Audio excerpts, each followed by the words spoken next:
ভারী লোহার গেটটা ঠেলে ভেতরে ঢুকল, তখন বিকেলের আলো ম্লান হয়ে আসছে। চারদিকে আগাছার জঙ্গল আর শেওলা ধরা দেওয়ালগুলো যেন এক একটা দীর্ঘশ্বাস ছাড়ছে। দীর্ঘ ২০ বছর পর এই বাড়িতে পা রাখা। ধুলোর আস্তরণ জমে আছে প্রতিটি আসবাবপত্রে। দোতলার একদম কোণের ছোট ঘরটিতে ঢুকল। ঘরটি অন্ধকার এবং ভ্যাপসা গন্ধে ভরা। এক কোণে পড়েছিল একটি পুরনো কাঠের সিন্দুক। কৌতূহলবশত সিন্দুকটি খুলতেই অয়নের বুকটা ধক করে উঠল। লাল মখমলের কাপড়ে মোড়ানো একটি সুন্দর পুতুল।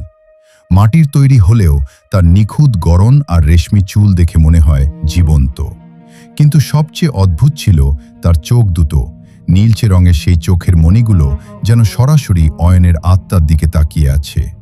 অয়ন ভাবল, এত সুন্দর একটা জিনিস এখানে পড়ে আছে। সে পুতুলটি তুলে নিয়ে নিজের শোবার ঘরে সাজিয়ে রাখল।